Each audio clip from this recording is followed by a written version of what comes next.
Minds not working properly. Babar Azam को mental issues हैं, ये कहना है फॉर्मर कैप्टन पाकिस्तान राशिद लतीफ़ का। It's a huge statement. उन्होंने बोला कि बाबर आजम का दिमाग काम नहीं कर रहा है, प्रेशर में इतना है कि उनका प्रेशर के अंदर अब दिमाग काम करना बंद कर गया, उनको मेंटल इश्यूज ज़्यादा लगते हैं, वो बोल रहे हैं।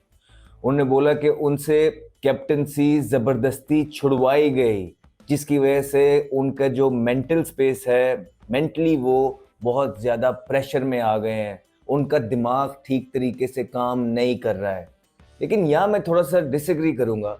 जब वो कॉर्नर में बैठे हुए थे पोस्ट मैच सेरेमनी में, उनसे क्वेश्चन हुआ कि आप कैप्टनसी छोड़ रहे हैं, तो उन्होंने ये कैटेगोरिकली बोला था कि पिछली दफा मैंने कैप्टनसी खुद अपनी मर्जी से छोड़ी है। ये तो उन्होंने कहा था। राशिद लतीफ यहाँ कह रहे हैं कि उनसे फोर्सफुली छुड़वाई गई, तो कॉन्ट्रडिक्ट है चीजें, कुछ समझ नहीं आ रही है क्या है। और मैं थोड़ा सा ये भी वो इस वीडियो में या स्टेटमेंट में ये कहना चाह रहे हैं कि बाबर आजम को दिमागी कोई मसला हो गया। मैं इससे एग्री नहीं करूंगा। बाबर आजम बिल्कुल फिट हैं, कोई भी इशू नहीं है।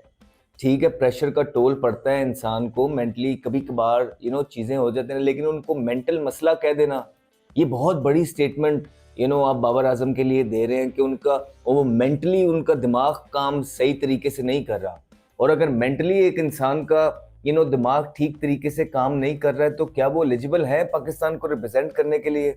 क्या पीसीबी को उनके लिए कोई प्लान तैयार? यही तो हम बोल रहे हैं कि लोग फिर इसी तरह की बातें करेंगे आपके ए ग्रेड प्लेयर के लिए, जिसने इतना पाकिस्तान के लिए परफॉर्मेंस करके दिया आपको पास में, तब आप उनके लिए उनका ख्याल ही नहीं कर रहे हैं, आप उनके लिए कोई प्लान्स तैयार नहीं कर रहे हैं। उनका मेन काम क्या है? उनका काम है कि जो प्लेयर स्ट्रगल कर रहे हैं उनकी हेल्प करना। जो इतने इतने बड़े कोचेस रखे हुए हैं, जो आपने इतनी इतनी सारी हेफ्टी तनख्वाहें दे रहे हैं, आप उनके लिए एक प्लान बनाएं, आपको बनाना पड़ेगा। नहीं तो लोग इसी तरह की बातें करेंगे कि बाबर आजम को मेंटली बहुत ज्यादा इश्यूज हो गए हैं, बाबर आजम को मेंटली मसले हो गए हैं, उनका दिमाग काम नहीं कर रहा है। इस तरह की स्टेटमेंट्स आपके प्लेयर्स के लिए देंगे लोग, अच्छा नहीं लगता है। तो बजाय कि आप उनको इसी तरह की स्टेटमेंट सुनने पे मजबूर करें और ग्राउंडों के अंदर उनको इस तरह भेज दें, बिल्कुल वो अंडर प्रेशर होंगे, हर एक चीज है। तो पीसीबी का काम बनता है यहाँ उनके लिए एक प्लान बनाया जाए, उनसे बात की जाए, उनको समझाया जाए। अगर फॉर्मर कैप्टन राशिद लतीफ को लग रहा है कि उनको मेंटल मसले ज्यादा हैं, तो इसको बात को आप आपने इग्नोर नहीं करना है। आपने यहाँ पे बाबर आजम की हेल्प करनी है। आपने बाबर आजम के लिए एक डिजाइन करना है प्लान, कि इनमें देखना है कि खामियां कहाँ हैं। उनको वो कैप्टनसी का जो उनका दौर है, उसमें वो जो उनकी नाकामियां हुई हैं, वो थोड़ा सा मनवाने की जरूरत है।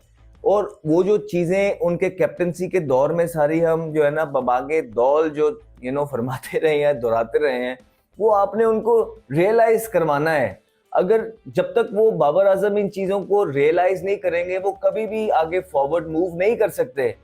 उनको सोशल मीडिया से साइड पे रखने की जरूरत है और सख्ती से कहने की जरूरत है। उनका थॉरली जो फोकस होना चाहिए वो अपनी क्रिकेट के ऊपर होना चाहिए। और उनकी जो गलतियां वो करते रहे हैं, अभी ये करते आ रहे हैं बैटिंग के अंदर भी। पहले तो हम कैप्टनसी की बात किया करते थे, लेकिन अब उनकी बैटिंग के अंदर इतने ज्यादा इश्यूज आ रहे हैं कि लोग उनको ये कहने लगे हैं कि इनको मेंटल मसला है, मेंटल प्रॉब्लम हो गया है। तो आप अपने प्लेयर को इस तरह के मेंटल प्रॉब्लम्स आने क्यों देते हैं?